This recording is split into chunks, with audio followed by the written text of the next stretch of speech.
Yo vine a tirarme al agua, pues no tengo la menor idea de lo que el doctor Valbelli De lo que te puedes imaginar, de va a nada preguntar. distinto de lo que te vas a poder imaginar.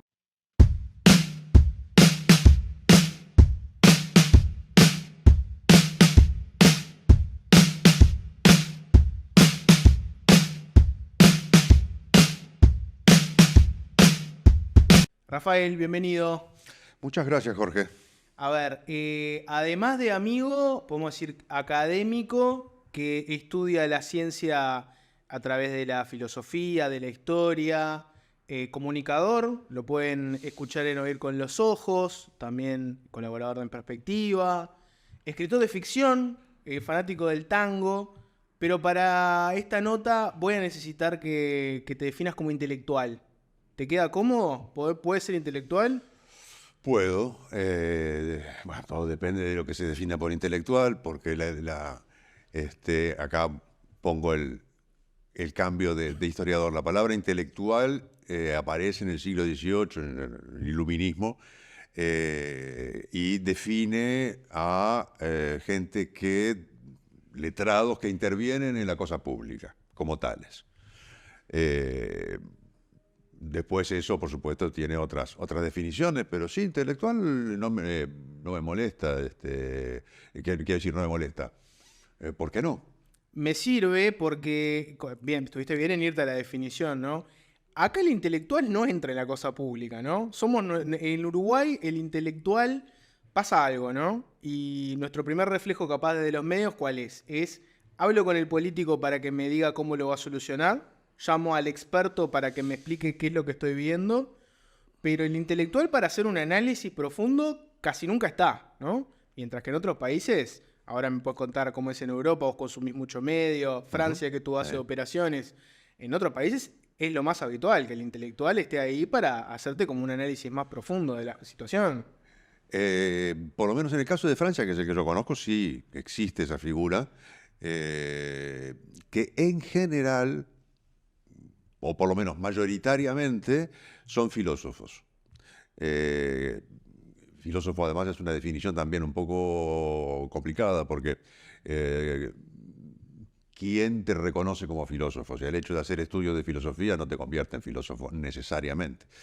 Pero bueno, hay un conjunto de personas que son consideradas como filósofos y que son los que más intervienen en ese sentido, no solamente en los medios, también publican incluso libros que tienen que ver con la coyuntura, con lo que está pasando, con la actualidad, con el análisis de la realidad inmediata. En el caso uruguayo sí, probablemente no haya muchos. Los hubo, ¿eh? Hubo muchos. O sea, en una época en que, y esto es una hipótesis un poco salvaje, pero una época en que el ensayo y el ensayismo no estaba mal visto. Hoy el ensayo está mal visto. Hoy el ensayo está un poco mal visto, sobre todo en ámbitos académicos, por una supuesta falta de rigor o de rigurosidad. Entonces, Ensayo no, paper. Dame fuentes, analizame lo que ya tenemos todo un corpus de pensamiento. No vengas vos acá a sanatearme en un exacto, ensayo. sí, No. sí, esa es un poco la idea. La idea del paper, palabra que yo detesto además, porque publicaste un paper, no, yo publico textos, digo, no soy papelero. Eh, pero va por ahí, es decir, hay un sistema de producción en el cual uno a veces puede resistirse más o menos si no le gusta, pero que, en fin, de alguna manera tenés que acomodarte a él, de producción, en este caso de producción académica, donde el artículo académico publicado en revistas arbitradas y revistas que a veces forman parte de listas de ranking, puntúan más y esos puntajes tienen que ver con la carrera académica también, y hay un circuito allí que es económico, que es de prestigio, que es institucional y que en su totalidad configura un sistema de producción que se separa, y muchas veces explícitamente, de ese otro tipo de producción que es la de producción del ensayo, como diciendo, bueno, el ensayo es una cosa blanduzca, ¿no? Pero más allá de lo que uno pueda pensar de los contenidos de lo que se publicó, pensando simplemente en Eduardo Galeano, en Carlos Maggi, por poner gente que no tiene nada que ver entre Pero sí. grandes nombres.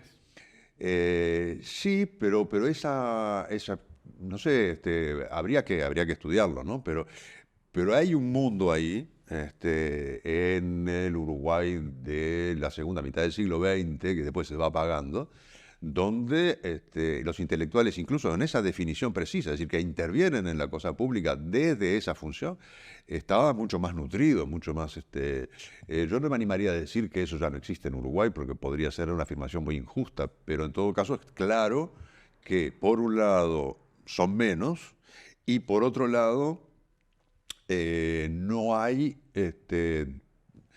una convergencia o unas vías de paso entre esa producción y la producción académica. Y después están los expertos, que es otra cosa, ¿no? Bueno, viste que yo te tiraba el currículum, ¿no? Y de todo. Pero vos, si yo miro un poco tu perfil, podemos hablar de hombre renacentista, ¿no? Yo te estoy chicaneando un poco. Pero viste que hoy en día, capaz que cuando pienso en un filósofo, ¿no? Pensás en. No pensás tanto en un tipo que además escribe ficción, le gusta la música, tiene cierto bagaje cultural. Capaz que pensás en un filósofo y pensás este es el experto en tal obra de Heidegger y su producción ya viene escribiendo 14 libros de Heidegger, ¿no? Como que hemos entrado al mundo en ser experto en algo y no tanto en el abanico que era el viejo hombre del Renacimiento. Sí, primera aclaración, yo no soy filósofo, yo soy historiador, mi oficio es, y además particularmente con lo que yo me gano la vida, a mí me paga el Estado francés, tan luego, me paga para que yo trabaje como historiador, que es lo que hago desde hace ya a esta altura 25 o 30 años. Particularmente en el área de la ciencia. Historiador de las ciencias, más particularmente me ocupo de historia de la medicina y además me ocupo de un periodo o sea, muy no en realidad, anterior al periodo contemporáneo. Eh, pero la figura del experto además no se trata de que alguien sea experto, es una función que cumple. Es decir, alguien no tiene necesariamente, no va con su categoría, con su calidad de experto por la vida, sino que en determinado momento y frente a determinada demanda, se convierte en experto de tal cosa. Lo vimos durante la pandemia. Por poner una cosa muy elocuente, muy grande. Y a su vez, como el experto responde a una demanda, se integra en otro circuito, que es el circuito en última instancia, de quienes toman decisiones. Forma parte de la cadena de toma de decisiones. ¿Por qué? Porque el experto no está allí para decir la realidad del mundo, según su punto de vista y según sus competencias. Está allí para decir lo que hay que hacer, que es otra cosa distinta. Y después, quien tiene el poder de decidir toma o no toma, o lo toma en parte, lo que el experto dice como un deber ser. Es una función que a mí personalmente no me gusta asumir, nunca me gustó asumir. Yo prefiero interesarme en las cosas para tratar de entenderlas, pero no para decir qué es lo que debe hacerse respecto de ellas, ni cómo debe hacerse respecto de ellas. Eso puede ser por el hecho de que al ser historiador eso es muy complicado, porque yo no creo que la historia dé lecciones para el presente. Pero en fin, es una cosa interesante y lo mencionabas en la muy generosa presentación que hiciste de mi persona al comienzo. Vos sos tal cosa, sos tal otra, sos tal otra. Yo soy Rafael Mandresi. Primero soy humano. Y después hago cosas, pero no soy lo que hago. Y esto para mí tiene mucha importancia porque yo he visto personas que estaban absolutamente identificadas con lo que hacían. Y un día, por X razón, no podés seguir haciendo lo que hacías. Y entonces quedás vacío. Porque eras eso. Ya no existís más. Exacto. Entonces, porque te jubilás, ponele, simplemente. Entonces, alguien que está muy asociada a su identidad, a su actividad, el día que la actividad no sigue, tenés un problema. Entonces, yo soy un tipo que hace cosas. Y por otro lado, soy yo, listo. Vos sabés que hablando de meterse desde la academia en la cosa pública, ¿no? Vos tuviste un par de momentos donde te metiste. Uno fue, ahora que me lo mencionaste, vamos a traerlo, la pandemia, ¿no? Que a tu juego te llamaron, ¿no? Historia de la ciencia, la medicina. Viste que ahí pasaron varias cosas, ¿no? Pero una que a mí me llamó poderosamente la atención, primero fue que te animaras, ¿no? Porque era un momento, una coyuntura. Ahora parece que estuviéramos hablando de, ¿no? del siglo XIX. De la prehistoria. Claro, pero 2020, 2021, era un momento donde salir a cuestionar determinadas cosas, ¿no? No te digo cuestionar cosas, yo que sé, elementales como la vacunación. Te digo cuestionar, por ejemplo, bueno, ¿cuál es el rol de los expertos? O ¿cuál es un consejo asesor científico honorario que haga recomendaciones? ¿Es una cosa positiva o no? Salir a cuestionar determinadas cosas era jodido. Hubo muchos académicos que se metieron tibiamente a cuestionar y rápidamente se tiraron para atrás porque dijeron, yo no quiero quedar escrachado como un, ¿no? Antivacuna, conspiranoide. Exacto. Sí, fue una situación difícil, pero no para mí, porque en el fondo yo soy inimputable. En particular porque como no vivo en Uruguay, Vayan a buscarme a Francia. vayan a buscarme a Francia, ahí está. No obstante eso, de algunas intervenciones que tuve, que no fueron muchas, recibí incluso insultos, ¿no? Cosas pesadas. ¿Pero viniendo de quién? ¿En el ámbito de la ciencia o qué? No, Ciudadanos comunes. Ciudadanos comunes que en los comentarios a tal o cual programa en el que me invitaron a hablar del asunto, se despacharon con insultos a veces gruesos. Era difícil porque, claro, vos tenías, o por un lado, una especie de aceptación, de militancia, digamos, adhesión a la política que se seguía, y por otro lado tenías el terraplanismo, ¿ah? Con aquella cosa delirante de un diputado que lleva a 3 señoras a ver si se les pega o no cuchara, bueno, ese tipo de cosas.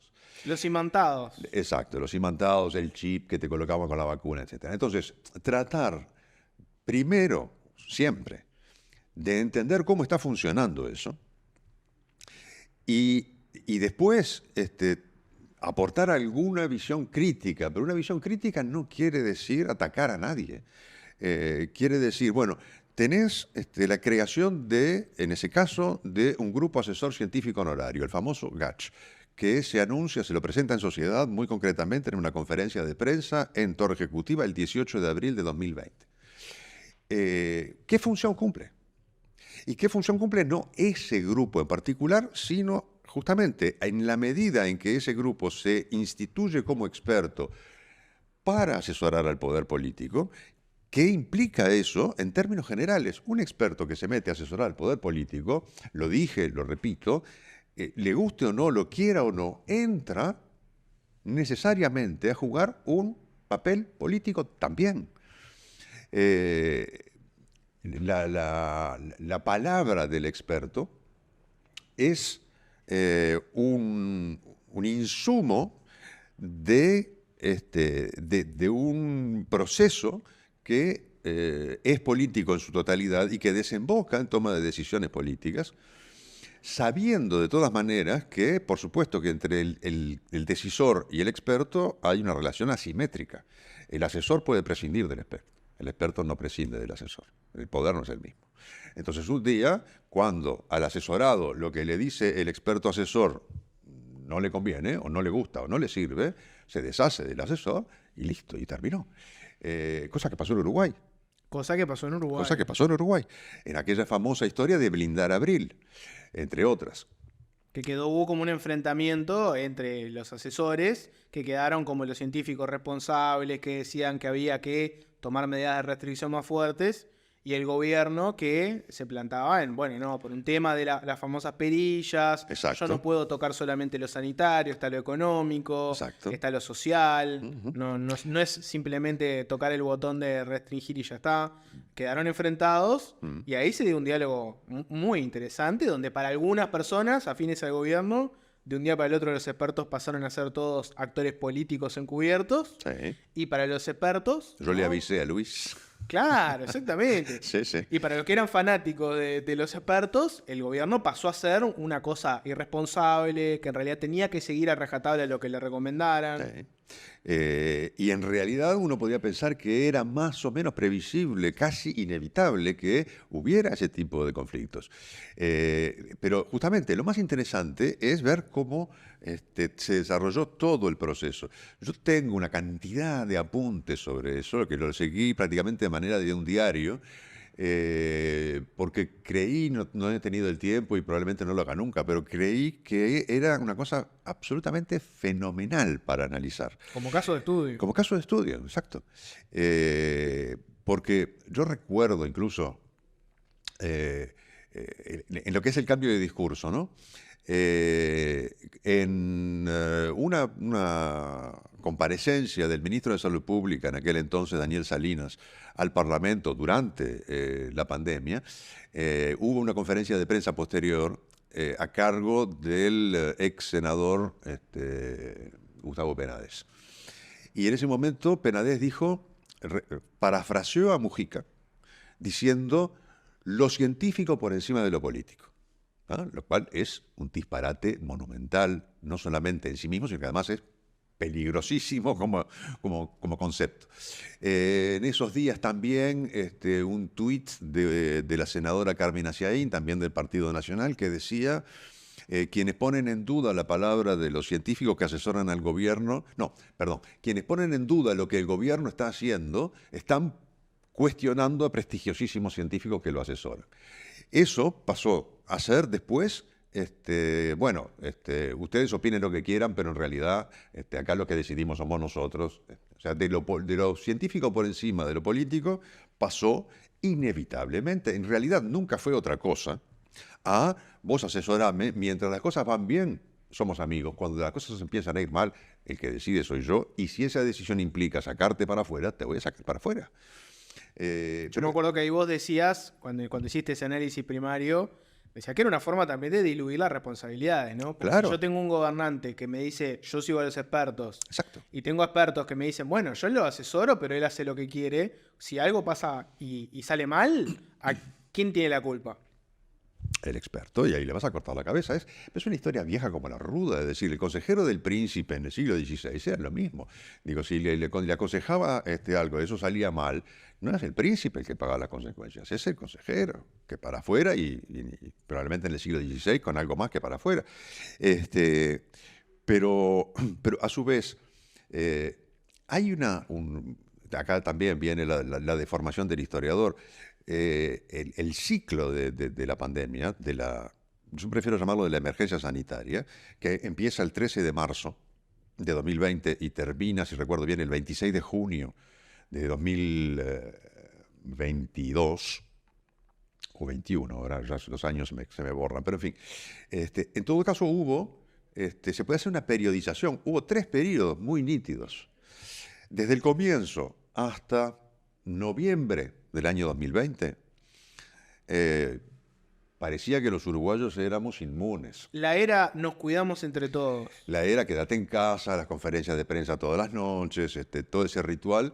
¿Te acordás el patrullero en la Rambla con el altavoz diciendo vaya, no salga de la Rambla tomando aire, vuelva a su casa que va a estar más seguro? El helicóptero.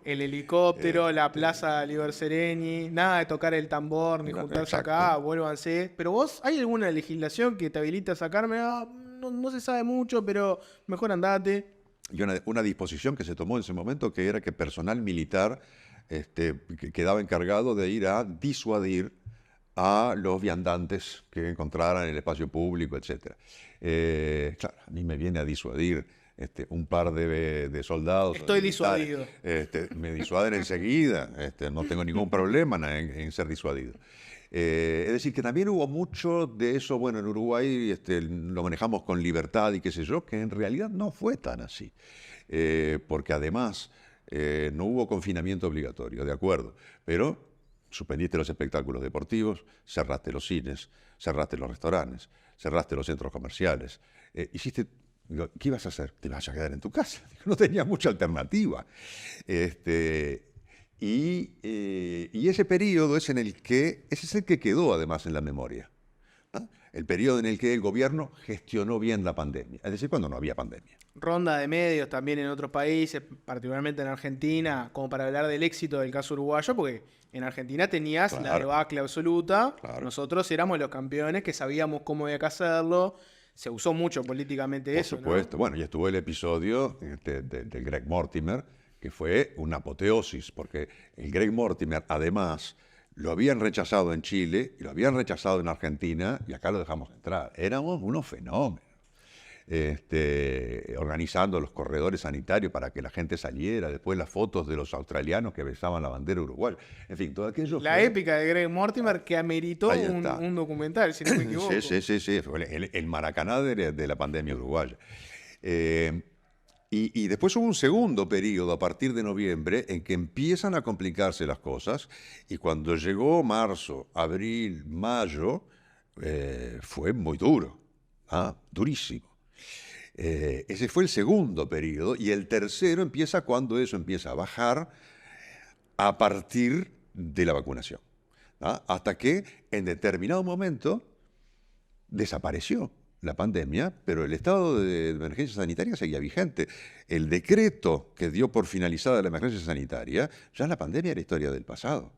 Incluso había un chiste que circulaba por allí, en Francia, que decía que había que darle el premio Nobel de Medicina a Vladimir Putin, porque con la invasión a Ucrania era el que había terminado la pandemia. Ahí fue donde dijimos, se A acabó fines la de pandemia. febrero se acabó la pandemia, el tema era Ucrania. Y eso confirma además una serie de cosas que son estudiadas en la historia de la medicina, es decir, que las epidemias son, sí, por supuesto, fenómenos biológicos, pero son también, y quizá más, fenómenos sociales. Es decir, que una epidemia se termina de alguna manera cuando la sociedad decide que se terminó. Y también respecto de las medidas tomadas, era muy interesante ver cómo casi todas las medidas que se tomaron, hasta que llegaron las vacunas, eran medidas arcaicas. No quiero decir que por arcaicas sean ineficientes o malas, pero son cosas que se inventaron a fines de la Edad Media. Aislarte. Decir, era el aislamiento, era es decir, las barreras físicas. Era básicamente eso, cuarentenas, no se inauguraron lazaretos, pero, es decir, todos, digamos, tecnologías de control de una epidemia inventadas por los venecianos allá en el siglo XV, en su mayor parte. No tenías un lazareto, pero tenías alas específicas en hospitales donde acá es COVID. Exacto. Si vos tenés COVID, vas a ir para este lugar. Sí. Entonces, para volver al comienzo de tu pregunta, cuestionar ciertas cosas y poner en tela de juicio el hecho de la buena gestión de la pandemia hecha por el gobierno uruguayo. Yo creo que hay que cuestionarla. No creo que haya sido tan buena como se dice, pero lo que quedó como imagen es que sí lo fue. Era complicado. Tan complicado era que a mí me llamó mucho la atención durante todo ese periodo, que yo pasé todo en Uruguay. Además, estuve 14 meses en ese momento en Uruguay, cosa que no me pasaba desde los años 90. Y yo veía entrevistar a científicos. Y me decía, ¿por qué no entrevistan a un epidemiólogo? Que prácticamente no aparecieron. Bueno, para explicarlo capaz un poquitito, vos ahí tuviste toda una serie un abanico de expertos, donde vos veías, por ejemplo, que se hablaba mucho con los virólogos. Hablemos de cómo es este virus, qué características tiene, qué hace. Después tenías una época que fuimos directo a los pediatras, por ejemplo. Bueno, ¿esto afecta a los niños? ¿Realmente los afecta? ¿Está bien que no haya restricciones en la educación? Pero el epidemiólogo, que capaz que tiene una función mucho más social, podemos llamarle, ¿no? Claro. A ese estuvo bastante ausente. Estuvo bastante ausente. Infectólogos también entrevistados. Infectólogo estaba lleno. Etcétera. Pero Tenías al tipo que te podía explicar, vos tenés ¿no? una... El que te podía explicar Sí, cómo era la enfermedad, pero no el cómo se trataba socialmente o de manera política, ¿no? ¿Cuál es política pública para una enfermedad? ¿Por qué? Porque además, lo que yo creo es que un epidemiólogo no te va a decir encierren a todos. No te va a decir cerra todo. Un epidemiólogo, justamente la epidemiología es yo me aventuraría a decir, una ciencia social, va a identificar los grupos a los que hay que proteger y te va a decir, lo otro, déjalo correr como está. Eso era inaudible. ¿Ah? No por culpa de nadie, sino porque, bueno, no. Y de hecho hubo, no en Uruguay, pero yo conozco casos de epidemiólogos en Suecia en particular. Hubo uno que quedó notorio, que escribió además al respecto, que al tipo lo mataron prácticamente, socialmente, quiero decir, porque decía estas cosas. Decía, esto está todo mal, ¿cómo van a encerrar a la gente? Digo, no, hay que cuidar a las personas frágiles, a los grupos de riesgo, y que el resto de la sociedad siga discurriendo por los canales más o menos normales, porque de lo contrario, el daño que están provocando es mayor que el que quieren evitar. Bueno, a ese tipo lo mataron. No me acuerdo el nombre ahora, lamentablemente. Bueno, en la segunda parte de la pandemia, como decías vos, tenés la parte de quédate en casa. Ya en la segunda parte empezaron a aparecer voces, particularmente pienso en los padres, ¿no? y la educación, que empezaron a decir, che, o encerrarnos a todos, particularmente a los niños, tiene otros efectos. Está bien, no se agarran COVID, pero están dejando de ir a la escuela, hay problemas con la alimentación infantil, no sabés dónde dejar a los niños, por lo cual hay un vacío ahí extraño en donde yo no puedo ir físicamente a mi trabajo, se supone que tengo que trabajar en mi casa, pero está mi hijo acá que no puede hacer nada, lo tengo que poner ahí enfrente de la computadora a mirar series, películas porque no tiene nada para hacer. Ahí es donde empezaron a aparecer esas voces y dejó de ser tabú cuestionar eso, ¿no? Sí, y a eso hay que agregarle el hecho de, por supuesto que no estoy hablando de todas las familias, ni muchísimo menos, no puedo cuantificar, pero se sabe que en muchos casos el lugar más peligroso para un niño es adentro del hogar. Es decir, la violencia contra los niños, no la estoy descubriendo yo, es una cosa que se sabe, que se estudia, que preocupa. Bueno, ¿qué vas a hacer? ¿Vas a poner a esos niños todo el día dentro de la casa con los padres? A veces esas cosas tienen también su lado que puede ser incluso más jodido que el simple hecho de tener que hacer de maestro y hacer homeschooling forzado o tener problemas para tus propios horarios. Sí, o lo laboral también, ¿no? Que tenés gente que lo que decía, mi trabajo depende de los espectáculos, depende de poder salir, depende del contacto con otras personas. La verdad que esa idea de que el gobierno dejó que la gente trabajara no era tan así. Acá, viste que la calle Pou en un momento usó la expresión, acá nunca se le prohibió a nadie trabajar. Hubo gente que tuvo el trabajo prohibido. Sí, claro. Y a esas voces, capaz que, ¿te acordás la famosa? Creo que 2 o 3 veces mandaron carta la de la Asociación de Fiestas. De fiestas, sí, sí. Y ya la tercera era fue prácticamente un scratch. Estuvimos pidiendo reunión, nadie nos da bola, como todos fundidazos. Pero es que además se veía, es decir, por ejemplo, en el rubro gastronómico, digamos, yo veía alrededor de mi casa cómo se fundían uno atrás del otro. Eran, ¿y por qué? Porque no podés laburar. Pero, de nuevo, de todo ese paquete, quedó instalada la idea en Uruguay, lo hicimos bien. Y además con la odiosa costumbre de compararse con otros, ¿no? Lo hicimos bien porque los otros lo hicieron peor. Bueno. Y me voy un poco para atrás, ¿no? Vos hablabas del rol del historiador y decías, no soy de los que cree que la historia tiene lecciones para el presente. Sí. Pero este no fue un caso donde quedaba bastante patente que sí, porque te ibas para atrás a epidemias históricas y como decías vos, se tomaron medidas muy parecidas, hubo situaciones muy similares, la estigmatización del que podía estar enfermo, una paranoia social de, bueno, me tocará a mí, no me tocará. No, ¿por qué pensás que la historia no tiene lecciones para el presente? Que es el cliché, ¿no? Bueno, sí. Aprende historia para no repetir los errores del pasado. Sí, sin embargo los repetís. Pero además, yo lo digo por una razón muy de fondo. Yo trabajo como historiador porque lo que me interesa fundamentalmente es el pasado como alteridad, ¿no? Como algo que no es familiar, como algo que es distante, que es otra cosa, es otro país, es otro. Y si uno dice, la historia nos da lecciones, de alguna manera quiere decir que remite de algún modo a la otra idea de que la historia se repite. La historia no se repite. O sea, comparar la muerte negra del siglo XIV, es decir, que se le suele llamar la peste negra, con el COVID-19 o incluso con la gripe española de los años 18-19, es un gravísimo error por una infinidad de cuestiones, porque es otro mundo. Más allá de que sí, efectivamente, hay una serie de medidas que fueron inventadas en determinado momento y que siguieron aplicándose. Pero eso no quiere decir que se hayan tomado las lecciones del pasado, quiere decir que no apareció nada mejor o nada nuevo que la distancia física o que la barrera física. Ahora, las concepciones que se tenían acerca de cómo se contagia, qué se contagia, cuáles son las causas de todo eso, y por otro lado, en esos tiempos, entre los siglos XIV, XV, en fin, y antes también,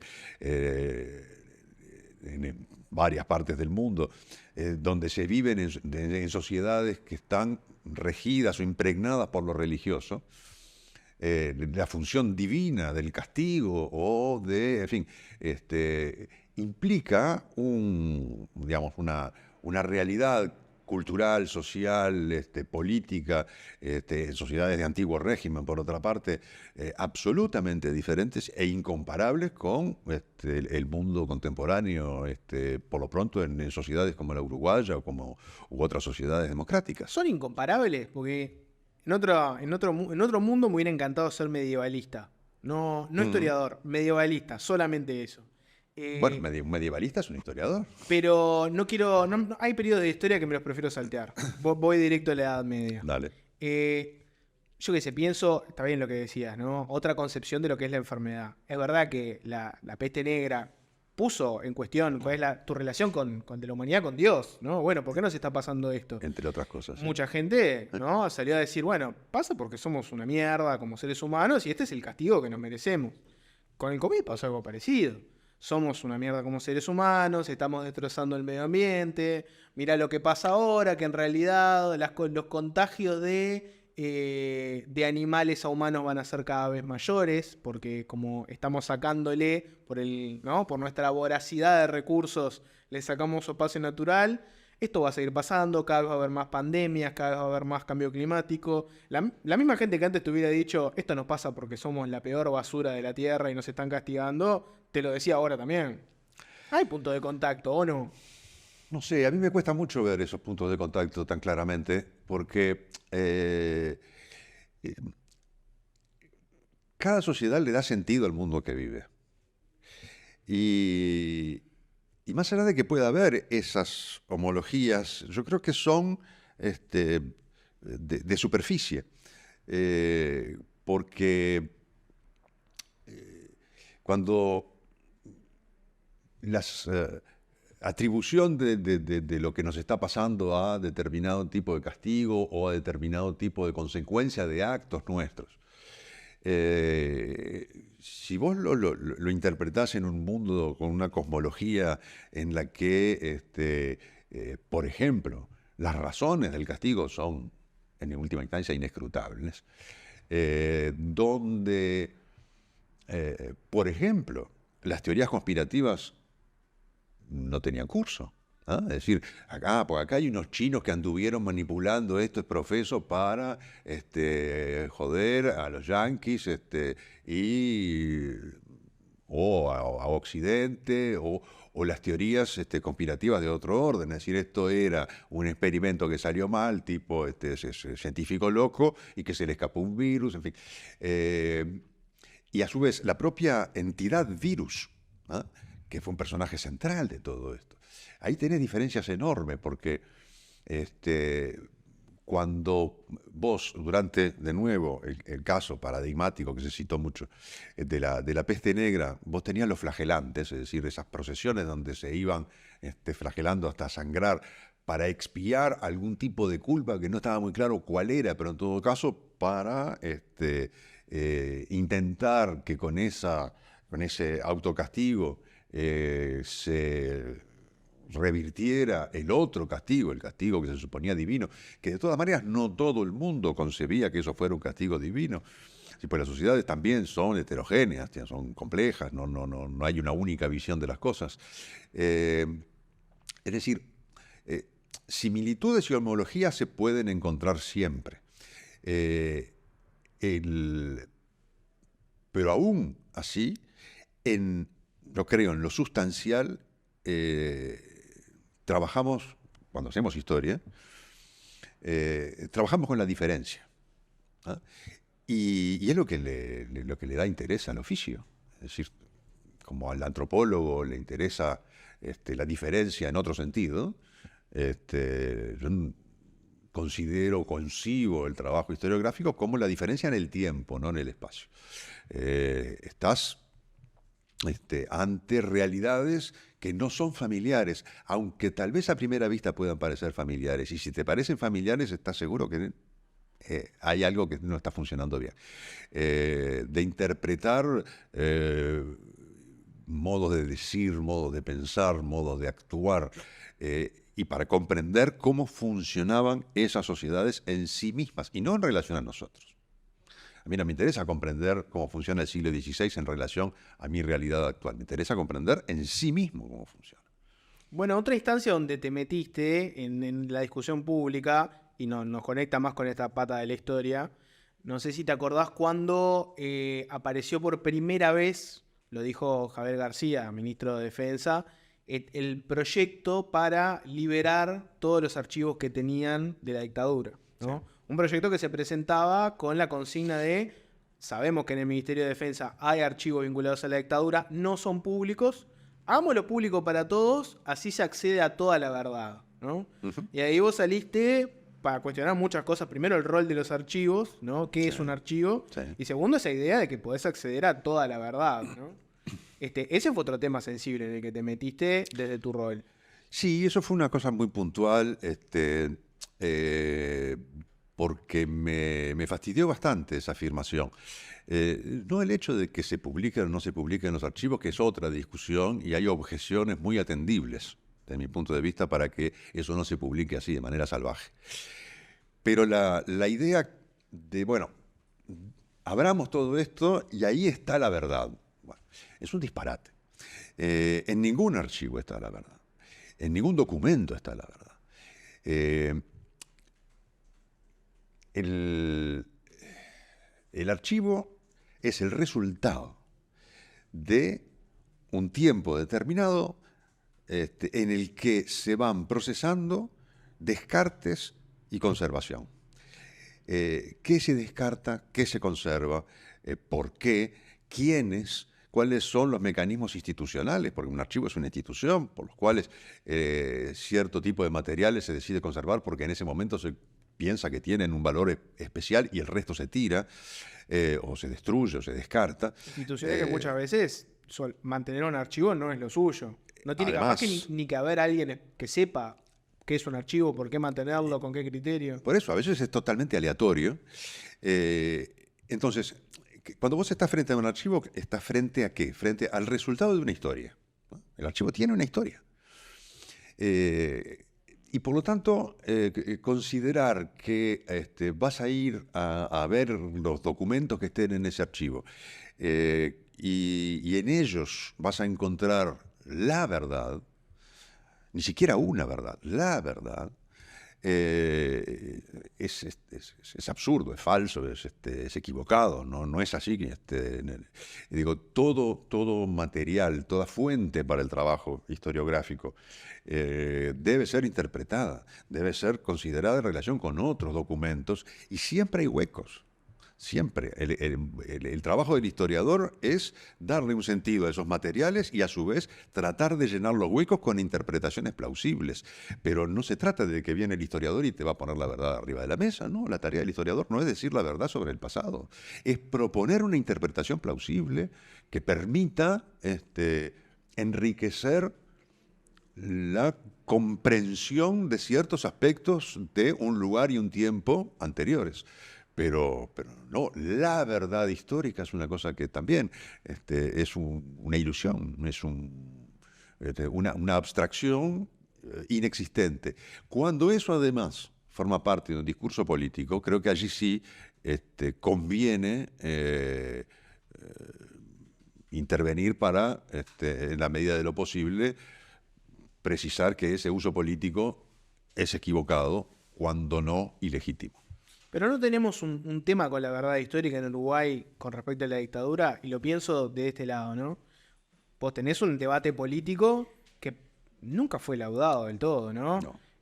Académicamente te pueden decir, ¿viste? Distintos historiadores, no, bueno, la teoría de los dos demonios no ha lugar por esto, pero en el debate público siempre está presente. Sí. Y vos tenés un tema, fue la falta de investigación histórica porque no tenés archivo, la falta de testimonios porque los que fueron protagonistas no te quieren decir qué es lo que pasó exactamente. En todo caso, escriben a veces algún libro donde te cuentan su visión, pero no es lo mismo.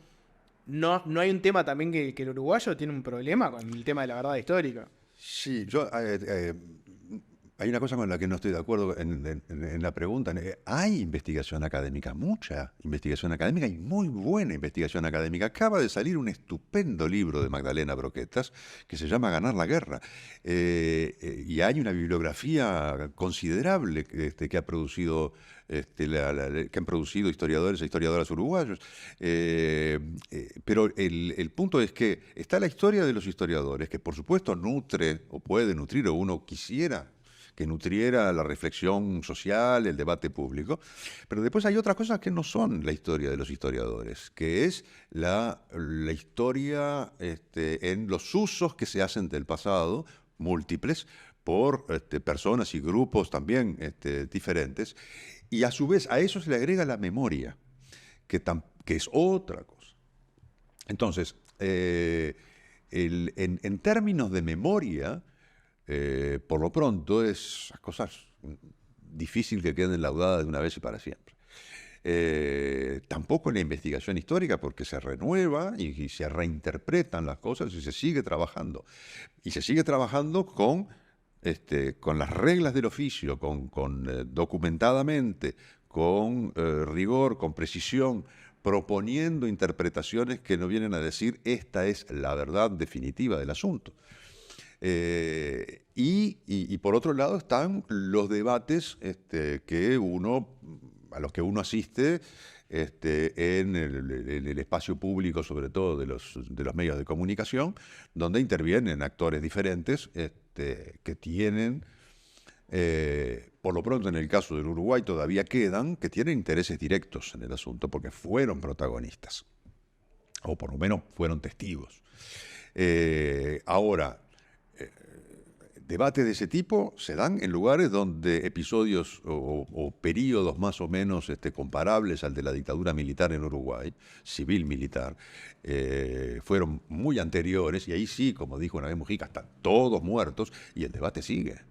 O sea, el hecho de que los protagonistas no estén no quiere decir que eso se laude. Y que se conozca la verdad, porque ya no hay nadie que esté interesado en orientarla o escamotearla. El caso de España es uno, pero también en Francia se sigue discutiendo sobre cosas que pasaron durante la Segunda Guerra Mundial, por ejemplo, con posturas que uno ingenuamente puede pensar, bueno, esto ya está clarísimo, no hay duda, y sin embargo, en cierto tipo de tratamiento que se le da a esos temas, no lo está. Te llevo al tema de la ciencia, ¿no? Mm. Y la historia, cómo se construye la historia de la ciencia. Está Stephen Colbert, que es este conductor de un late night que tiene como invitado a Ricky Gervais una vuelta, ¿no? Uh-huh. Colbert, que es un tipo católico, en un momento se pone a debatir con Gervais, que es ateo, como buscándole picantearlo por el lado de la existencia de Dios, el lugar de la religión, etc. Y en un momento, Gervais le dice, te estoy parafraseando, ¿no? Sí. El video está por ahí en la vuelta. Gervais le dice algo así como, ¿sabes cuál es la diferencia? Que si vos agarrás la Biblia u otro libro sagrado, que es un libro de ficción, y lo destruís dentro de 1000 años, no va a emerger nunca como fue, porque es algo que fue creado por el hombre de forma subjetiva, mientras que si vos agarrás la ciencia y la destruís en 1000 años, Van a aparecer los mismos experimentos, con los mismos resultados, chequeados de la misma forma, y vas a tener las mismas ideas más o menos como están presentadas hoy. Y eso como que termina laudando un poco ese debate, ¿no? Metió una buena. Sin embargo, de un tiempo a esta parte, tenés toda una crítica hacia la ciencia que viene justamente del lado opuesto, diciendo, no, la ciencia no es una cosa imparcial, objetiva, creada de forma totalmente aséptica, fue creada por personas que tienen intereses, subvisiones, mayormente de la crítica de la identidad, son hombres blancos, de cierto estatus social. En realidad la ciencia se construyó de forma muy subjetiva. ¿Vos cómo te paras en esa discusión? De la ciencia como algo imparcial versus algo subjetivo. Bueno, en relación con ese El debate, debate. en la respuesta de Gervais yo estoy de acuerdo con la primera parte, pero no con la segunda. Que es un modo de empezar a responder tu pregunta. Es decir, sí, si se destruye la Biblia, ¿ah? este, como es una obra humana, ficticia, Nunca etcétera. vuelven los 10 mandamientos en ese orden. Exacto. Eh, sí, de acuerdo. Ahora, si se destruye la ciencia, que no sé muy bien a qué se refiere con la ciencia, pues yo creo que la ciencia no existe, existen las ciencias, eh, eh, probablemente pase lo mismo. Es decir, no se va a volver dentro de X tiempo a replicar exactamente lo mismo que se replicó. Porque eso significaría justamente considerar que la ciencia no es una actividad humana, y sí lo es. Y considerar que la producción científica es una actividad humana no va en desmedro del conocimiento científico que se produce. Es absurdo. Es decir, en ese caso tendríamos que considerar que todo lo que es una actividad humana es una basura. No. Eh, y tanto para los historiadores de las ciencias, como para los sociólogos, a los antropólogos, o los filósofos mucho menos, de las ciencias, el trabajo consiste en analizar de nuevo cómo funciona. Cómo funciona. Y de analizarlo como un sistema de producción. Entonces, eso significa considerar, por ejemplo, que el conocimiento científico, el que sea, es producido en determinadas circunstancias y en determinadas condiciones por determinadas personas, donde entran en juego necesariamente todo lo que vos decías. Yo agregaría, y de manera muy importante, la plata. ¿Ah? Hablábamos hace un rato antes de empezar la entrevista de los mecenas. Bueno, sí. ¿Quién financia la ciencia? ¿Quién financia? ¿De dónde sale la plata? ¿En qué instituciones? ¿Y cómo están organizadas esas instituciones? ¿Cuáles son las relaciones de poder que hay dentro de ellas? ¿Cuáles son las relaciones entre el mundo científico y el resto del mundo social?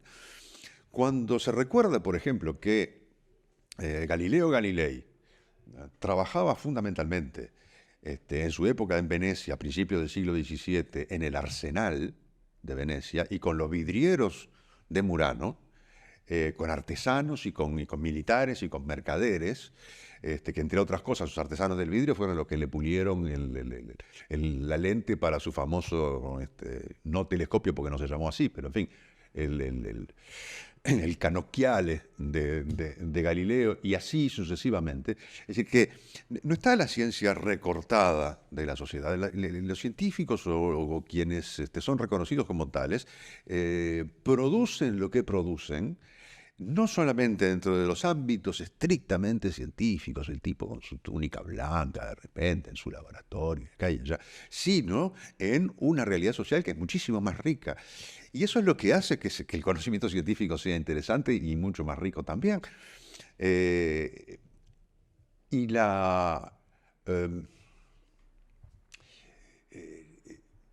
la suciedad que alguien puede ver en que eso sea así, para mí es un error. Eso no desvaloriza en absoluto. Interesa entenderlo, interesa comprender cómo funciona, incluso para desactivar algún otro riesgo. Al igual que yo soy ateo. Y no comparto para nada esa especie de visión que viene del siglo XIX de ciencia versus religión. Para nada. La ciencia no está enfrentada a la religión. Nunca lo estuvo. Puede haberlo estado episódicamente, pero no por definición, por naturaleza. No lo estuvo nunca. Puedo poner 1000 ejemplos.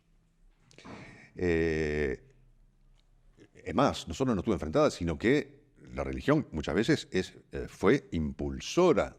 ¿Ah? Para poner un par de ejemplitos y aclarar esto que no quede demasiado abstracto. Cuando se desarrolla la trigonometría esférica en el mundo musulmán, ¿tá? No es tanto por un interés en la trigonometría esférica que venía a completar o a desarrollar la trigonometría plana del mundo griego anterior.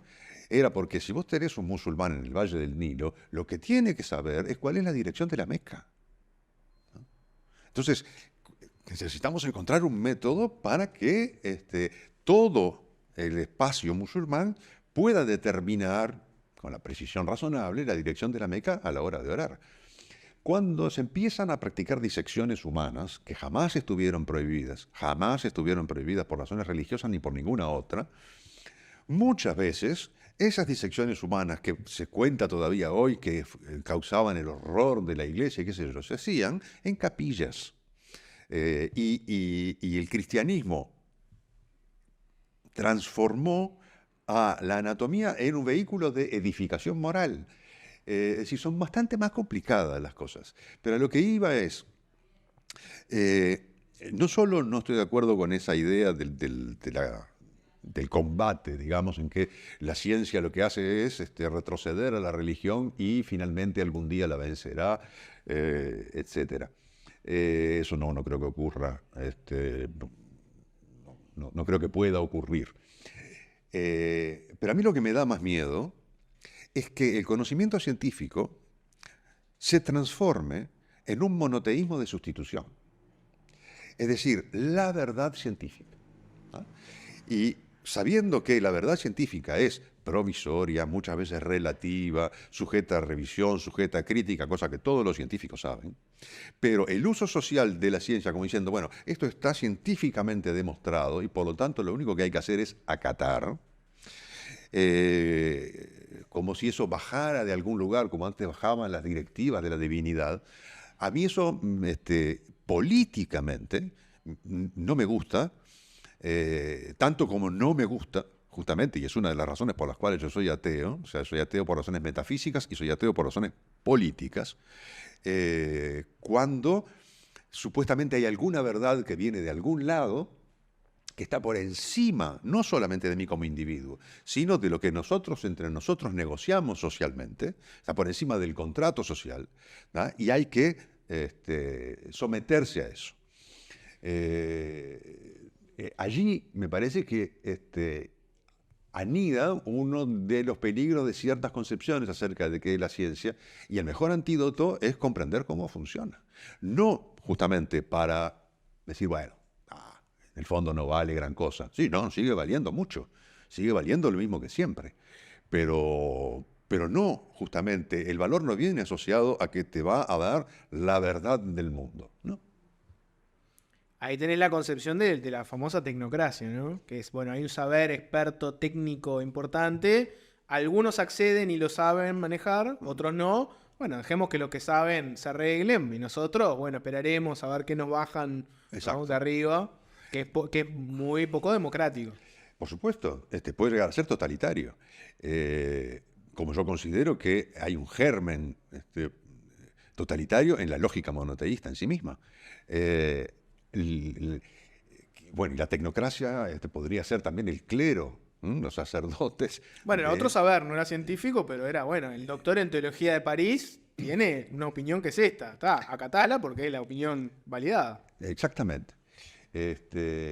Y también, volviendo un poco al periodo de la crisis sanitaria y de la pandemia, hubo algún atisbo de esas cosas. ¿Ah? Si hay que hacerle caso a los científicos, incluso cuando en esas veces que yo pude intervenir, alguna de las reacciones era, pero ¿quién sos vos para poner en duda lo que dicen los científicos? Incluso hubo un comentario muy interesante que fue, queremos más científicos y menos intelectuales. O sea, tratándome a mí de intelectual, lo seré, no lo seré, no me importa mucho, pero sobre todo considerando que los científicos no son intelectuales. Yo no sé si es un comentario simpático para los científicos. Bueno, pero está bueno analizar eso, que ahí tenés parte de la historia de la ciencia, ¿no? ¿Te parece que hoy en día el científico, justamente por ese afán de ser un experto, pero además un experto profundizado en un área muy específica, abandonó un poco esa otra intelectualidad? Que te voy a poner un ejemplo, ¿no? Medicina, si querés que hagas tu métier, ¿no? Dale. Hubo una época capaz que el médico abarcaba un área mucho más amplia, y hoy al médico, viste, ya el médico general, para que veas que es un paria, porque todos buscan la especialización, pero además de eso, en la formación del médico, yo qué sé, está mucho más centrada en el saber técnico y mucho menos, yo qué sé, en lo filosófico, lo ético, lo social. Como que ha perdido un poco terreno eso. Sí, aún así, por lo pronto, hay iniciativas que han ido prosperando en Uruguay, que yo conozco directamente, de, digamos, abrir los estudios de medicina, integrando justamente esas otras cosas que van más allá de la bioética, sino de una visión más amplia que pueda nutrirse de otro tipo de disciplinas. Y lo Estudiar historia de la que, ciencia, por ejemplo, que capaz que es una cosa que se cae de madura, ¿no? entre otras, Fíjate cómo fue en la historia de la disciplina en la que estás. entre otras, lo que se ha ido configurando y llamando humanidades médicas. Pero al margen de eso, yo creo que los médicos, como corporación, como grupo, mal que bien, han seguido manteniendo cultivando esa visión más, llamémosle entre comillas, más universalista. Existen en Uruguay, asociaciones de médicos artistas, asociaciones de médicos poetas. La biblioteca de los médicos, por lo menos de cierta generación, no están únicamente compuestas por libros de medicina. Son bibliotecas de intelectuales, por decirlo de alguna manera, o de gente que tiene intereses de ese tipo. Bueno, la anatomía, el arte, el dibujo están muy presentados, ¿no? Sí, por supuesto, ni hablar. Pero la literatura, qué sé yo. Eso es una cosa que, si bien ha disminuido respecto de otros periodos anteriores, no muy lejanos, pero me da la impresión de que entre los médicos eso, de todas maneras, mal o bien, se mantiene. Más que en otros campos profesionales o disciplinarios. Vamos a hacer la pregunta porque la gente lo quiere, un experto en la historia de la ciencia, de la medicina. El concepto ese del corporativismo médico, de la mafia blanca, similares, ¿qué te genera?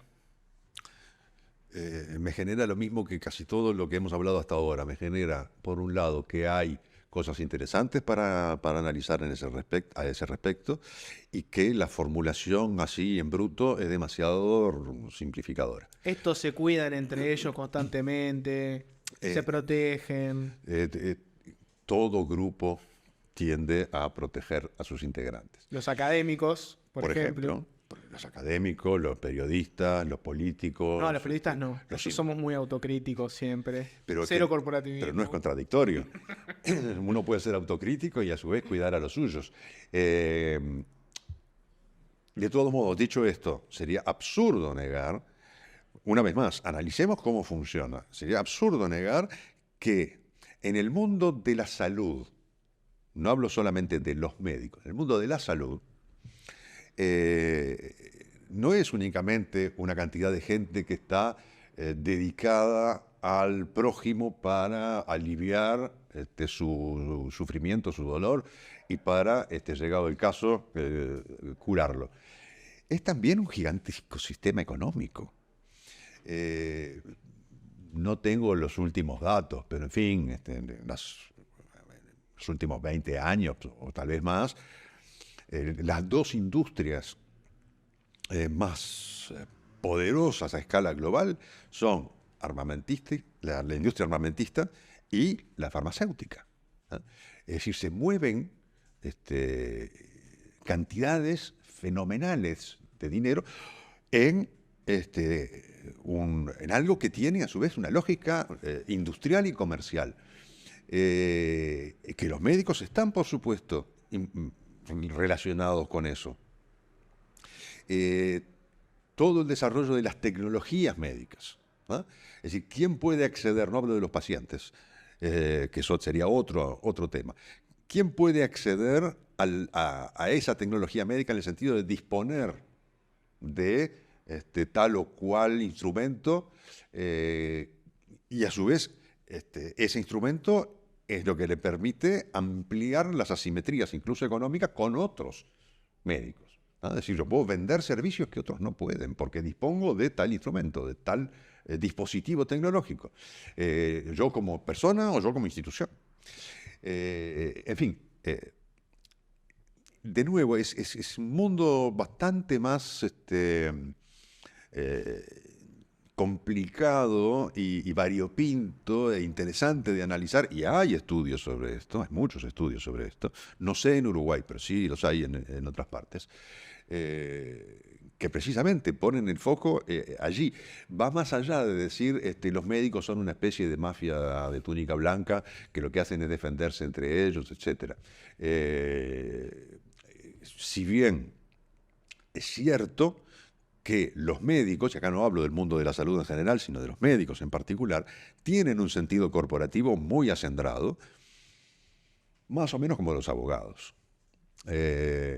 Un sentido de formar parte de un cuerpo identificado con un saber, con un lugar en la sociedad, etc. Determinados códigos de conducta también, cómo te tenés que relacionar con tus pares. Hay una jerarquía ahí también. Por supuesto. Muy militarista, ¿no? Lo más parecido a entrar al ejército es ver cómo funciona el mundo de la medicina. Y recordemos, cuando se crean las primeras universidades en Europa en el siglo XIII, hay 3 facultades. Y esas 3 facultades van a durar hasta fines del siglo XVIII, que son Derecho, Medicina y Teología. Es decir, hay una larga historia. Los médicos forman parte de los primeros grupos que se consolidan en torno a una identidad múltiple, que es una identidad intelectual, o sea, de un saber profesional e institucional, ¿no?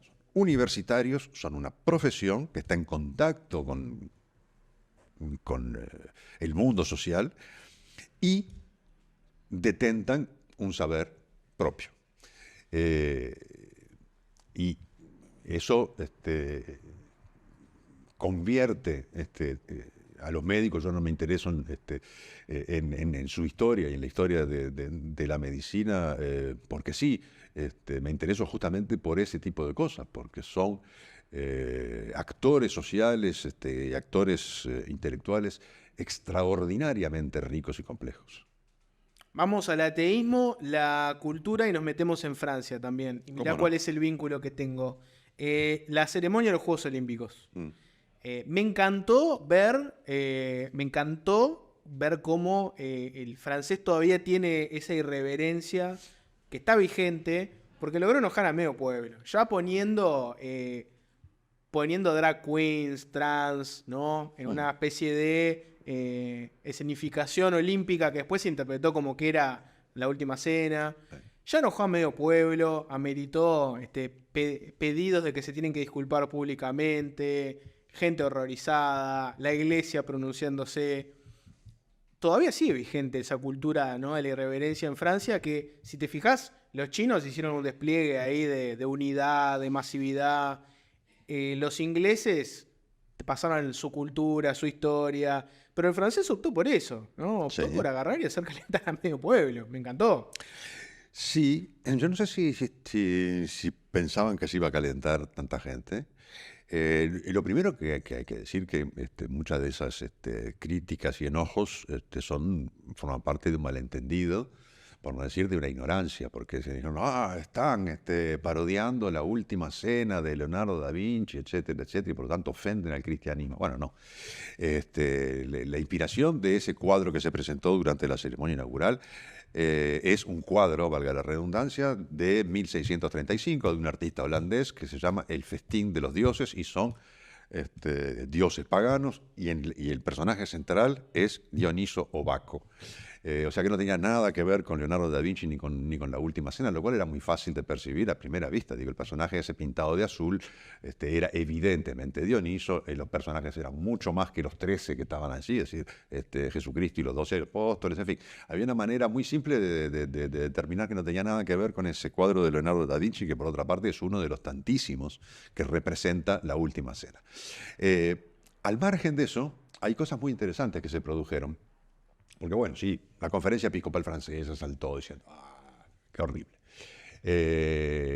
Los que nunca pierden oportunidad de darle un palo a los franceses, es decir, los conservadores estadounidenses, salieron también con un caño. Aquí en Uruguay, el regresante Pedro Bordaberry se despachó con un tuit, con una señal que tachaba, digamos, los Juegos Olímpicos de Sturba París. apareció con una cita de Tolkien, ¿no? También. Ahora, ¿quién más protestó? Ahí es donde una cosa realmente interesante. Protestó el ayatolá Ali Jamenei,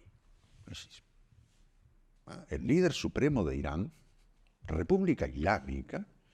Que tiene otros problemas en este momento. Sí. Está complicado por otras razones. Por otras, muchas razones. Pero igual está en esto también. Pero protestó por lo mismo. Allí aparece algo que para mí es muy interesante, y es, para cualquier religioso convencido, en particular si tiene algún lugar importante, pero más allá de eso, de cualquiera, por lo menos de las tres grandes religiones monoteístas, siempre será preferible otro creyente de religiones monoteístas que un no creyente. Hay una anécdota muy famosa de Napoleón cuando llegó a Egipto y que le dijo al, no sé cuál es el nombre de las máximas autoridades del Egipto de principios del siglo XIX, pero para congraciarse con ellos musulmanes les dijo, porque yo fui el que encarceló al Papa, y le dijeron, salí de acá rajando, no te queremos.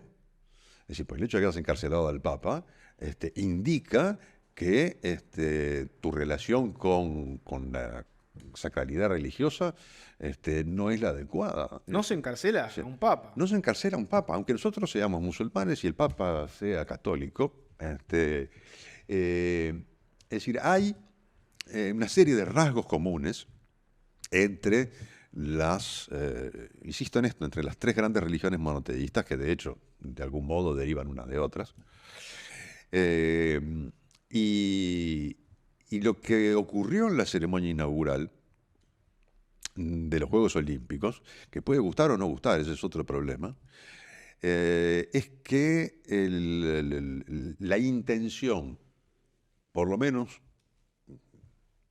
manifestada, del principal responsable de su armado, era mostrar la diversidad francesa. Ahí me encantó ver a la Guardia Republicana bailando un pasito de baile con drag queens, pero me pareció gracioso. Ver a María Antonieta también. María Antonieta con la cabeza acá, que uno podría decir, pero qué imagen violenta. Bueno, sí, tal vez. Pero bueno, era también un modo de decir, Francia es una república, ¿no? No fuimos los primeros que decapitamos al rey, porque en realidad fueron los ingleses, pero nosotros lo hicimos para crear una república. En fin, puede ser de mejor o de peor gusto, eso cada quien lo verá, pero después la otra parte, la parte de la ofensa, a mí me parece, por un lado, bastante absurda, empezando porque se equivocaron, ¿no? se ofendieron por algo que no era. Pero al margen de eso, tiene un lado revelador de quiénes son tus enemigos. Porque haces la lista de quienes se ofendieron y están toda gente con la que personalmente no quiero tener absolutamente nada que ver. Desde Ali Khamenei, pasando por Trump o todas las ultraderechas europeas y Putin, ¿no? Bueno, ¿sabes qué me parece que... Porque vuelvo a los Juegos Olímpicos, ¿no? Para mí puso un poco en entredicho el concepto ese del occidente. Y te voy por este lado, ¿no? ¿Qué es la cultura occidental? Que todo el mundo se pelea hoy en día por, bueno, ¿quién defiende los valores del occidente? ¿No? ¿Es Estados Unidos? ¿Es Francia? ¿Es Gran Bretaña? Y los franceses me parece que con esa ceremonia pusieron también en entredicho qué es ese occidente, que la derecha conservadora querría que fuera el cristianismo, la familia tradicional, un rechazo, si querés, a lo musulmán, cuando en realidad mirás que Francia te plantó la bandera. No, para Occidente es también la cultura grecolatina, el paganismo, es el republicanismo, es la revolución, que a veces es una revolución sangrienta, es la diversidad sexual. Para mí lo que hizo, que fue muy movilizador, a diferencia de los ingleses que metieron a Mr. Bean a tocar el piano, que ya les pegamos por la paralela, Sí. pusieron una discusión social profunda.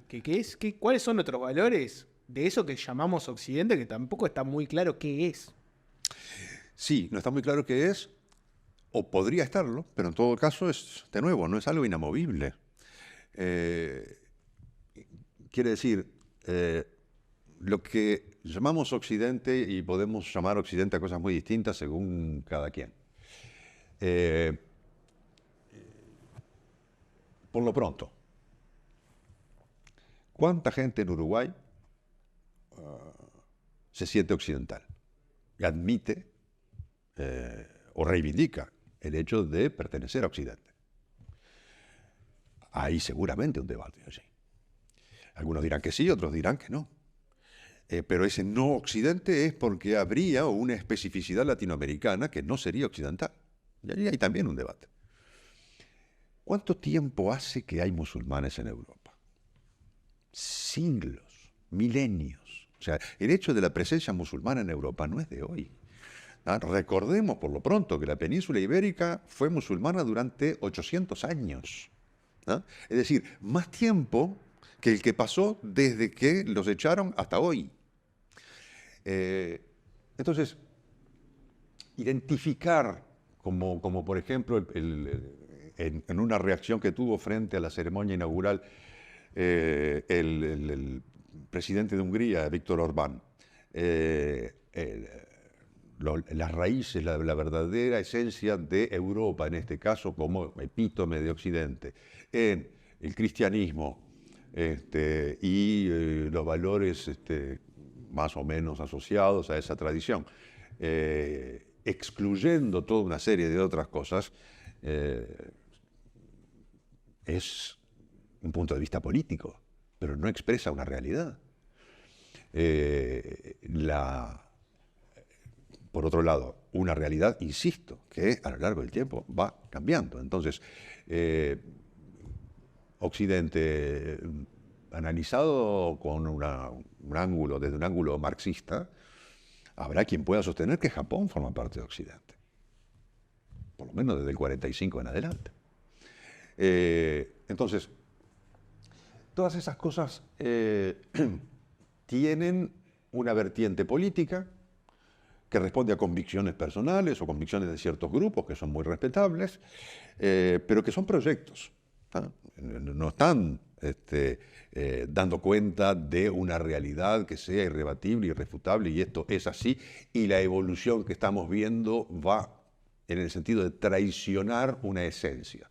No hay una esencia occidental, como no la hay de ninguna otra sociedad o cultura. Nunca se habla de la esencia oriental, ¿no? Que si le preguntas a un chino, un japonés y un coreano qué comparten, se matan entre ellos. Pero No sé. además, ¿dónde empieza Oriente? ¿Dónde termina? Salvo para los terraplanistas, vivimos en un globo. Entonces es muy difícil de poner la frontera de Oriente, porque si seguís para Oriente terminás en Chile. O sea, esa división entre Oriente y Occidente, que además también deja fuera de la Troya África, porque África no sabríamos muy bien dónde colocarlo, y Oriente y Occidente, recordemos además, volviendo a términos históricos, ¿qué es Oriente y Occidente en un comienzo? Es el Mediterráneo oriental y el Mediterráneo occidental. Es decir, volvamos a la partición del Imperio Romano. El Imperio Romano de Occidente y el Imperio Romano de Oriente. Entonces, Occidente va de Italia al Estrecho de Gibraltar y Oriente va de la otra parte de Italia a Constantinopla. Bizancio en ese momento. Y lo mismo, esas discusiones, bueno, Turquía, ¿está en Europa o no está en Europa? Rusia, ¿es europea o no es europea?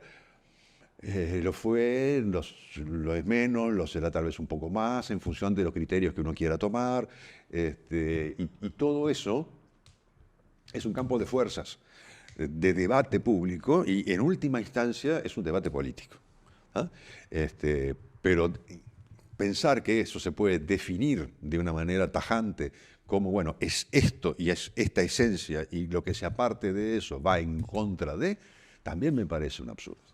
Francia hoy, que está también definiendo qué es lo que quiere ser, qué es lo que es el gen francés, ¿no? Está esta teoría, a ver que te la tiro y vos decime qué opinás. Explicando el avance de la extrema derecha, ¿no? Está la teoría que dice la extrema derecha avanza porque la izquierda abandonó banderas universales como la clase por políticas de identidad más vinculadas a lo étnico-racial, orientación sexual, etc. Sí. Y la nueva derecha, más extrema, viene a reivindicar eso, viene a reivindicar más la clase social y el universalismo francés y menos la identidad, ¿no? Esa es una teoría que tiene alguna gente para explicar por qué avanza la extrema derecha. ¿Qué te parece esa teoría? Me parece más plausible la primera parte que la segunda. Yo no creo que la extrema derecha venga a reivindicar la universalidad, y mucho menos la clase. Que la extrema derecha francesa no es la única, otras también lo hacen, incluso la extrema derecha uruguaya lo hace, tenga un ojo puesto en ciertas realidades sociales, eso no quiere decir que hayan asumido los valores que en alguna época eran de izquierda, en el sentido justamente del universalismo, del internacionalismo y del análisis, también de nuevo usando vocabulario un poco marxista, de cuál es la contradicción principal, es la contradicción de clase.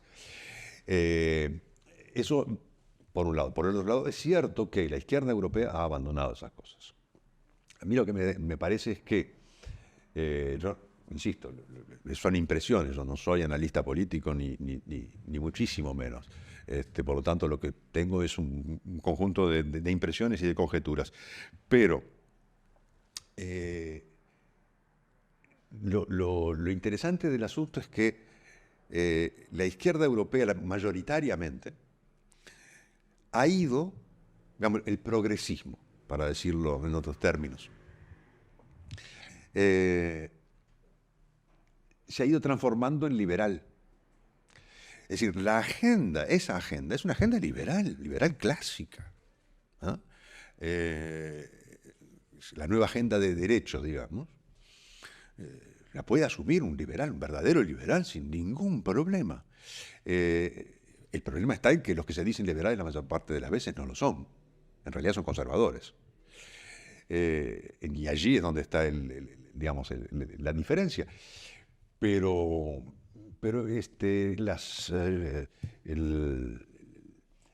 la mudanza, digamos,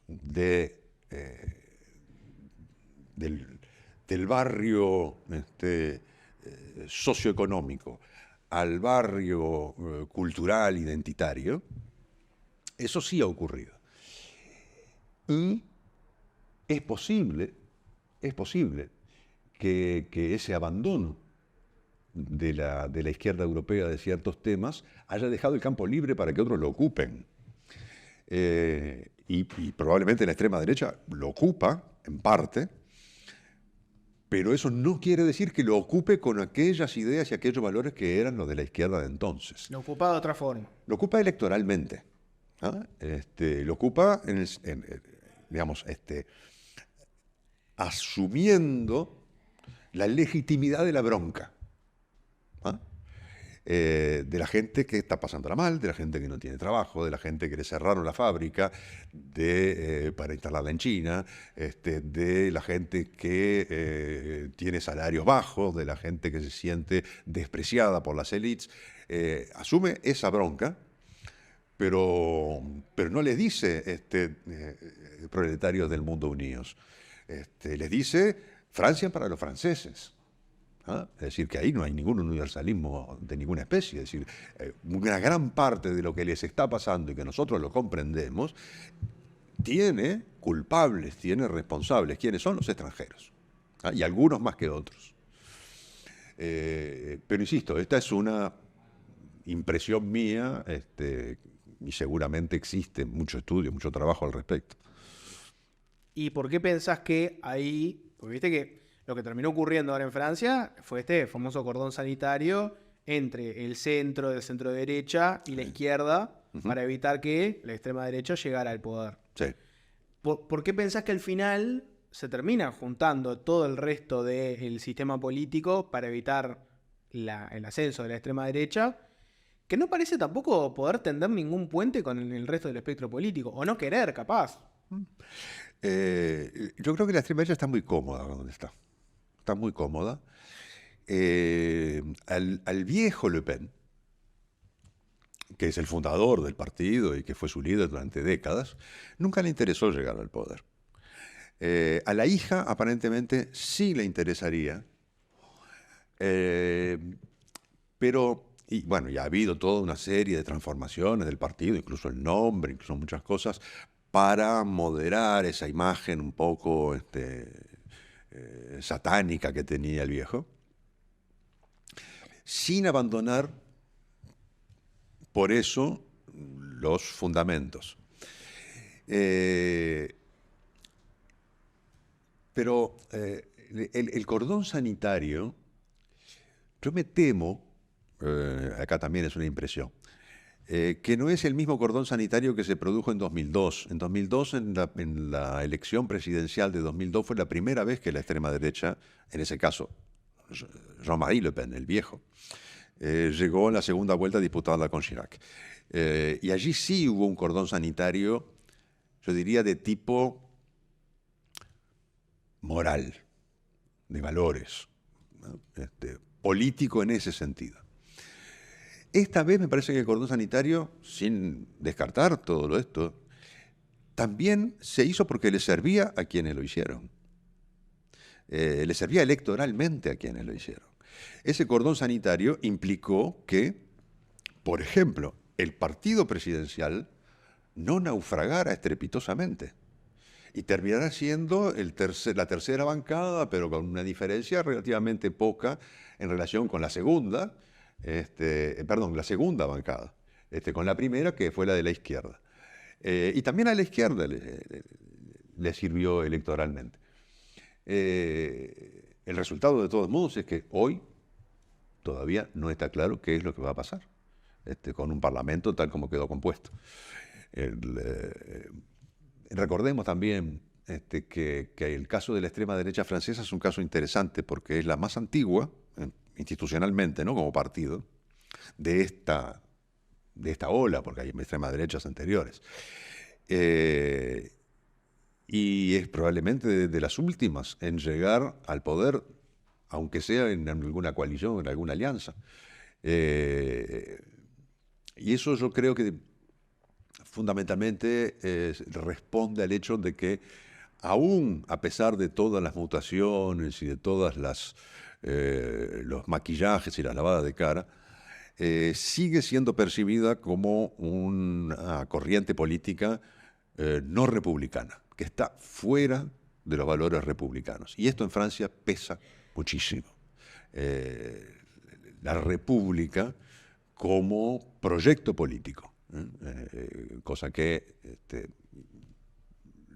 al pasar señalo, creo que está debilitándose en el caso de Uruguay, el republicanismo, que es distinto de la democracia, que es otro tema. Vamos a meternos ahí un poquitito, porque viste que ahora a mí me pone loco que la coalición ex multicolor ahora sea la coalición republicana. Sí.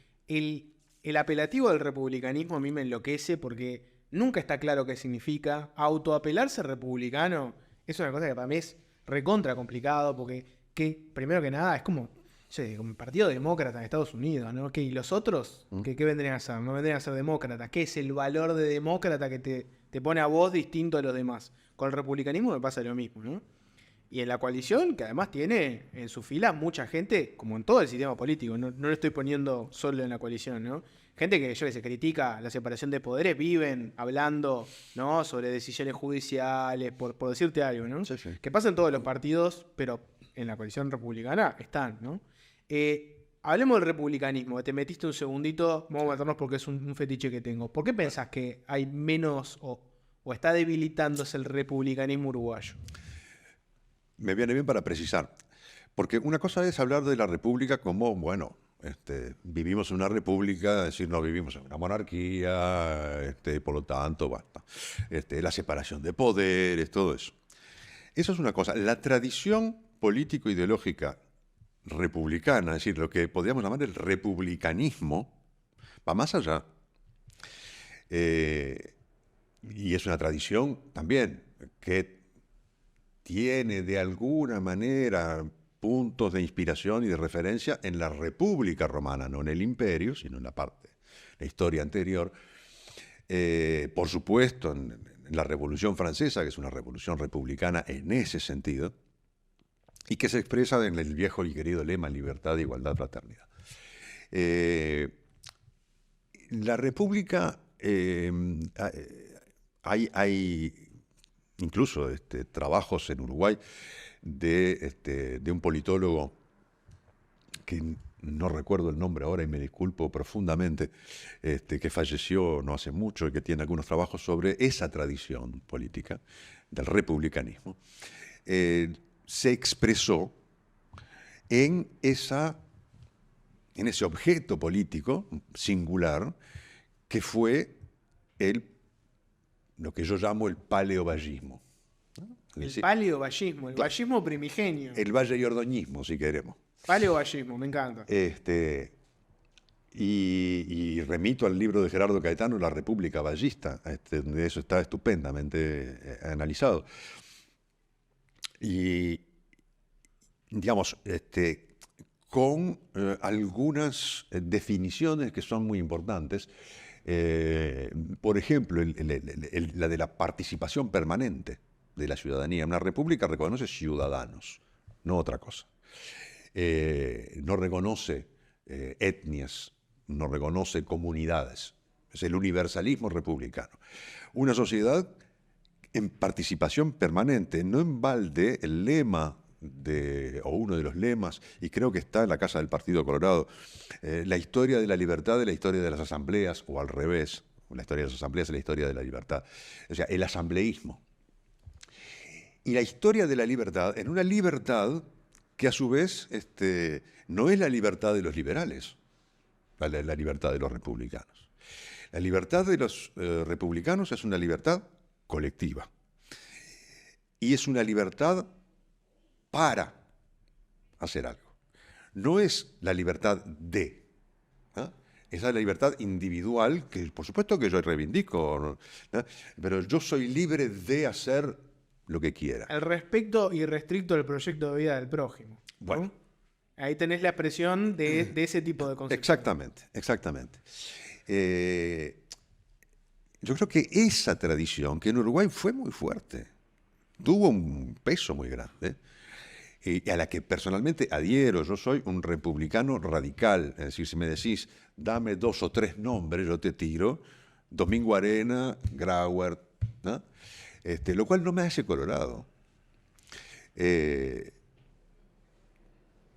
Ni siquiera me hace vallista, o paleovallista, pero sí adhiero a eso, a ese proyecto, y mi impresión es que eso está debilitado, por lo menos en la representación política, en el menú político que se nos ofrece en el Uruguay contemporáneo. Y la coalición republicana, yo creo que tiene muy poca gente republicana en este sentido. El Partido Nacional no es un partido republicano en este sentido, no lo fue nunca, nunca. El Partido Colorado puede tener algún reflejo, puede quedar Ope Pasquet allí, pero también cuando llega Pedro Bordaberry lo que dice es yo quiero ser Jesús y me mandó Dios, bueno, estamos en otro universo. Vengo a servir, Además, no que me sirvan. Bueno, está bien, Jesús. como dijo Jesús, o sea, de alguna manera estoy emulando al profeta. Yo noto, y como le atribuyo una gran importancia a esa manera, a esa corriente, a esa visión política, lo lamento, lo deploro, porque la noto debilitada. Bueno, pero volviendo a Francia, ¿no? Está bueno lo que tiraste. Para mí se refleja pila en el debate de la educación pública y las vestimentas o los adornos que tienen que ver con lo religioso, ¿no? Sí. El republicanismo, acá, ¿qué sería? Es túnica y moño, ¿no?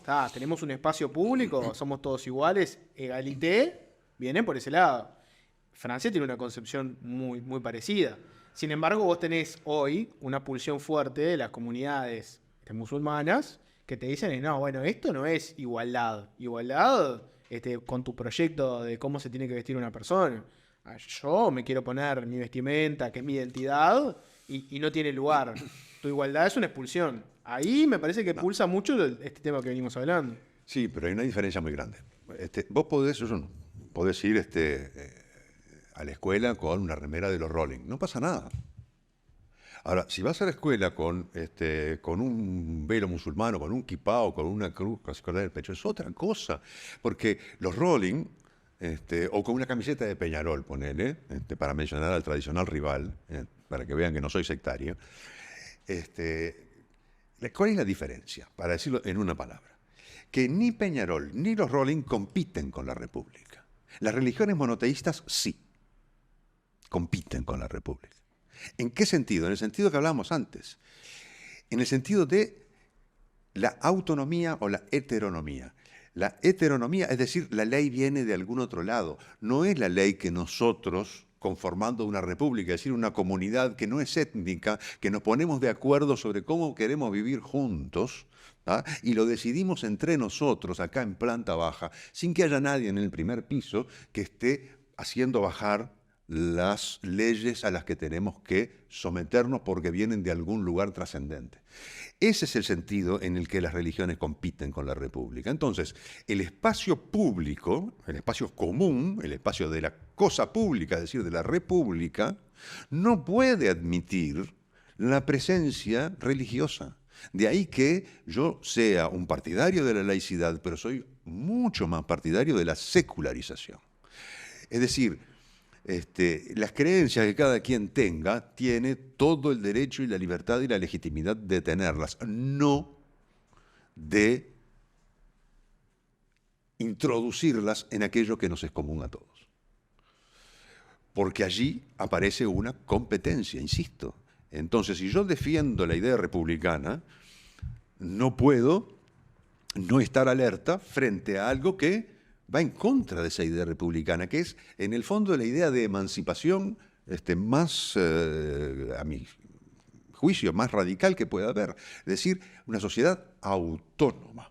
Autónoma quiere decir se da sus propias leyes, que no vienen de ningún otro lado, vienen de nosotros, del contrato que nosotros decidimos pasar entre nosotros para vivir juntos. Entonces, el problema no es que vos vayas vestido como quieras al colegio. Andá vestido como quieras. Yo no tengo ningún problema con eso. Ahora, con los signos religiosos es un caso específico que tiene connotaciones particulares en un sistema, en un régimen republicano. Y por eso es que yo adhiero a esas prohibiciones en Francia, ¿no? Así como adhiero al hecho de que a estas personas que quieren escolarizar a sus hijos menonitas, que quieren escolarizar a sus hijos en la casa. En la casa, adhiero a la resolución de la ANEP, que dice no, de ninguna manera. Y si no me das pelota, Vamos a la justicia. Bueno, vos sabés que en ese tema de los menonitas, ahí tengo otra opinión más, que para mí subyace a ese argumento una idea que para mí es perversa, de que los padres son dueños de los hijos. Para mí, para mí subyace esa idea. ¿Por Ajá. qué? ¿Por qué? Porque la idea es, en una familia, lo hablamos antes, ¿no? En una familia vos podés tener episodios de todo tipo, entre ellos de violencia intrafamiliar. Sí. De violencia, puede ser violencia común, puede ser violencia sexual. Muchas veces lo que te salva es que el Estado esté mirando qué es lo que está pasando ahí y que también vos, como ciudadano, sos un niño, tengas acceso a ver otra realidad y otras cosas. Si a vos sos prisionero de toda la voluntad de tus padres y no ni siquiera podés ver otras realidades, otros valores, para mí vivimos en un mundo en el cual yo sinceramente no quiero vivir en ese mundo. Yo tampoco. Yo tampoco. Hay una pregunta formidable que la hacemos todo el tiempo, pero a veces habría que hacerla de manera más sistemática, y es ¿por qué? Cuando vos lees, no sé cuál es el artículo, la Constitución, que dice, los padres tienen el derecho de elegir la educación que prefieran para sus hijos, padres o tutores o responsables, etc. Elegir la educación, y los maestros, dice también por allí. Bueno, la pregunta es, ¿por qué? ¿Por qué tienen ese derecho? ¿Es indiscutible? No, no hay nada que sea indiscutible. Bueno, discutámoslo. Que va en el sentido de lo que vos decís. Los niños son propiedad de sus padres, o los niños están sujetos a la voluntad de sus padres. ¿Hasta qué punto? Y además, la otra pregunta es, ¿hasta cuánto es un niño? ¿Ah? La vieja pregunta yo la escribí en una columna que hice para Perspectiva hace algunos años, que el título era ¿qué es un menor? Y me puse a investigar y me di cuenta de que en Uruguay hay por 12 o 13 límites diferentes según la situación. Es decir, que vos en Uruguay podés ser mayor y menor al mismo tiempo según de qué se trate entre los 12 y los 25. Para casarse, votar y tomar. Para manejar un camión, para, qué sé yo, para entrar a un casino. ¿No? Entonces, es una cuestión también compleja, sin duda, pero que merece ser cuestionada en el buen sentido. Es decir, bueno, ¿por qué esto es así? ¿Por qué suponemos todos que debe ser así? ¿No habrá otras maneras de que pueda ser? Tal vez nos convencen, tal vez no, tal vez nos gusten, tal vez no. Pero en eso te sigo 100%. La última, antes de que nos quedemos sin tiempo. Podría haber sido por el lado del tango, pero voy a elegir cerrar con otra pregunta. Dale. Llega un momento donde todo no creyente se lo plantea, tienen que definirse, y vos te definís como ateo, no como agnóstico, que son cosas distintas, ¿no? Y Sí. muchas veces el agnóstico te dice, no, bueno, yo no soy ateo porque yo no sé. Entonces mi postura es, no sé si hay un Dios, si no hay, qué pasará. Prefiero estar en la pregunta y no en la afirmación porque el ateo dice, no, no existe. ¿Vos por qué sos ateo y no agnóstico? Por una razón muy simple, y es que yo estoy absolutamente convencido de la inexistencia de dioses, sean cuales fueren. Y se me dirá, ¿es una creencia tan creencia como la de creer que sí existen? Sí, por supuesto que lo es. Pero para mí es un dato. Esa es la parte, insisto, la parte metafísica del asunto. Yo respeto muchísimo a los agnósticos. Ahora, la cuestión es, ¿cómo se comporta un agnóstico? Yo no sé. Pero después te tenés que comportar de determinada manera, te comportás de determinada. ¿Se comporta más bien como un creyente o más bien como un ateo? ¿Qué lugar? Porque digo, yo no sé, entonces, viste, de repente... Y después está lo que acabamos de conversar, que es, para mí, una dimensión muy importante, que es la dimensión política de la religión. Para mí la religión es un asunto político que debe ser tratado como tal. Y mi ateísmo, que existe previamente como alguien que no tiene ningún tipo de creencia, ningún tipo de trascendencia,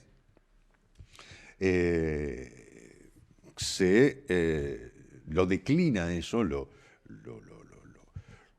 lo transfiere o lo reflexiona también en términos políticos que creo que son muy importantes. Rafael Mandresi, gracias por acompañarnos. Un gusto enorme, Jorge. Bueno, si llegaste al final de este video es porque sos un convencido, sos una convencida de Al Hueso. Así que ayudanos, suscríbete al canal, anda al Instagram, anda a TikTok, vamos al hueso, @vamos al hueso. Pero sobre todo tenés que suscribirte al canal de Agüeno, tocar la campanita para las notificaciones y todo lo que ya sabés que tenés que hacer.